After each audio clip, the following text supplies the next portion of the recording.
Vivre de son activité rapidement quand on est entrepreneur. Si tu es ici, tu cherches sûrement des infos pour garantir la rentabilité de ta future entreprise et forcément, tu t'attends certainement à vivre rapidement de ton activité. On le sait, ça peut prendre du temps pour créer une entreprise rentable et pérenne. Mais pas de panique, je te donne toutes les astuces dans cette vidéo pour accélérer le processus et vivre de ton activité rapidement. Je m'appelle Dan Tom, je suis entrepreneur depuis de nombreuses années et aujourd'hui, grâce à cette chaîne, j'aimerais vraiment te montrer la réalité du marché, les erreurs à éviter, les priorités, bref, tout ce qui va t'aider à avancer plus vite, mais surtout plus efficacement. Au programme aujourd'hui, les erreurs fréquentes quand tu démarres ton entreprise, ce qu'il faut que tu fasses en priorité, le temps réel qu'il te faut pour être rentable si tu cibles bien toutes ces astuces. Mais avant ça, je te propose de t'abonner à ma chaîne pour ne louper aucune autre vidéo. Chaque semaine, retrouve un terme lié à l'entrepreneuriat, au business en ligne, à la vie d'entrepreneur et trouve tout l'accompagnement dont tu as besoin ici. On est parti?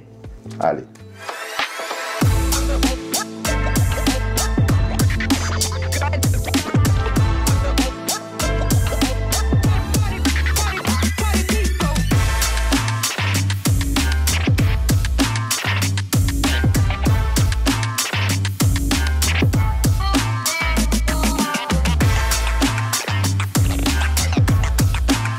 On va voir maintenant les erreurs fréquentes quand tu crées ton entreprise. La première erreur qui revient très souvent quand on crée son entreprise, c'est de prendre des décisions trop vite. Si les résultats que tu attendais ne sont pas à la hauteur rapidement, tu vas certainement changer de stratégie, voire pire, abandonner. Tu as une idée de fou, tu sais qu'il y a de la demande, tu crées un site pour vendre tes produits, il ne se passe rien.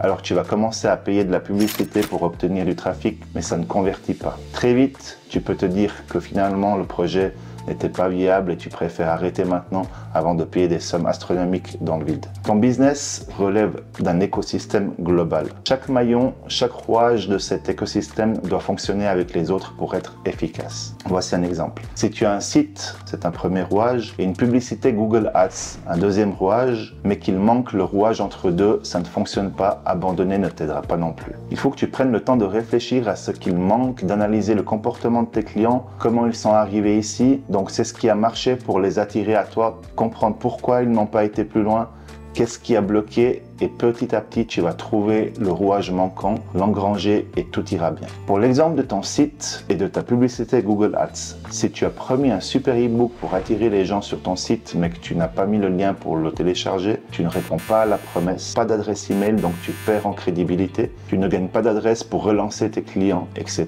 Et tu te seras arrêté là juste parce que tu n'as pas mis le lien de ton e-book. C'est tout bête mais je vois très souvent le cas et parfois tu peux passer à côté d'un business rentable juste pour ce genre de petites choses. La seconde erreur, c'est de s'adresser à tout le monde en espérant toucher plus de clients. Eh bien, ce n'est pas du tout ce qu'il faut faire. En voulant toucher tout le monde, tu l'entends très souvent, on ne touche personne. Parce que sur des marchés aux millions de clients qui voient des millions de publicités, tu dois te démarquer. Et cette étape passe par la création de ce qu'on appelle un persona. Le persona, c'est le profil type de ton client.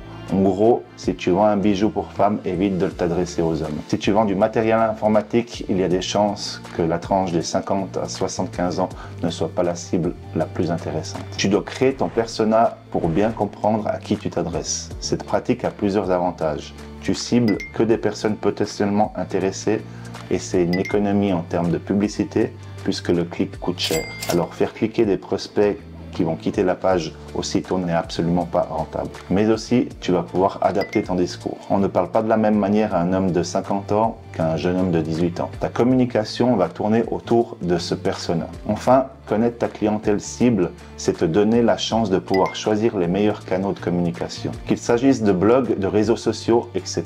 Tous n'ont pas le même but. Quand LinkedIn touche plus de professionnels, TikTok va plutôt s'orienter vers la jeunesse. Selon ton persona, tu sauras plus précisément où tu dois diffuser tes produits, comment et avec quel discours. La dernière grosse erreur, c'est de te concentrer sur la mauvaise énergie. Quand on démarre son entreprise, on est d'abord confronté à ce qu'on ne sait pas faire. Et pour compenser, tu vas forcément investir beaucoup d'argent, beaucoup d'énergie et de temps dans des formations, des vidéos, des séminaires, des masterclass. Après ça, tu vas chercher à appliquer ce que tu as vu et ce que tu as appris en investissant dans des logiciels et des outils pour t'aider à aller plus vite. Le problème avec ces techniques, même si c'est super d'apprendre, c'est que tu vas mettre de côté le passage à l'action pour te concentrer sur l'aspect syndrome de l'imposteur. Tu vas constamment chercher à te rassurer pour garantir ce que tu sais faire avant de te lancer. Or, la véritable faculté d'un entrepreneur à succès, c'est de s'engager en tant que personne et de s'exposer en affrontant ses peurs tout de suite. Je ne te dis pas de ne pas te former, bien au contraire, mais prends le temps d'appliquer chaque méthode dans ton business à chaque fin de module de formation, essaye, teste. Et de toi à moi, même si tu te persuades que dépenser des milliers d'euros dans des formations te permettra de grimper en compétences, tu reviendras toujours en me disant que ta meilleure formation, c'était le terrain. Je t'assure, on en reparlera. D'ailleurs, si tu as déjà vécu une histoire similaire, raconte-le-moi dans les commentaires. Voyons maintenant ce qu'il faut que tu fasses en priorité. Apprends à dompter ta peur. Garde à l'esprit que se lancer est un risque. Combien de risques as-tu déjà pris dans ta vie qui se sont bien terminés? Certainement quelques-uns. Tu as peut-être pris le risque de quitter un emploi sans en avoir un autre derrière, par exemple. La peur n'évite pas le danger. Et avoir peur ne te mènera nulle part si ce n'est dans une impasse, car tu ne sauras pas aller plus loin. Être entrepreneur n'est pas facile, c'est un fait. Mais pour réussir, il faut savoir se vendre. Et savoir se vendre quand on a peur, c'est compliqué. Entraîne-toi, crée un pitch, apprends-le, déroule-le autour de toi. Parle de ton activité, de ce que tu sais faire. Apprends à fasciner les autres pour sortir de ta zone de confort. Connaître ton marché. On l'a vu dans les vidéos précédentes, mais l'étude de marché permet de bien comprendre ton activité et son potentiel. Ton persona, entre autres, mais aussi les coûts de ta logistique en fonction de ta situation géographique, le positionnement de tes concurrents, etc. Connaître son marché, c'est pouvoir estimer le plus précisément possible le potentiel de ton activité. Alors si tu as lancé un business où tu as beaucoup de gens qui disent non, revois ton marché, c'est peut-être pas la bonne cible, pas la bonne zone géographique, tu auras plus de chances de vendre du matériel de pêche au bord de la mer qu'à la montagne. Voyons maintenant comment développer un marché que tu maîtrises. Lance-toi dans un domaine que tu connais déjà, que ce soit une passion ou un métier que tu sais faire. Tente ta chance dans un secteur que tu connais. Tu passes l'étape de la technique de l'apprentissage du métier et tu te consacres à ce que tu connais pas encore.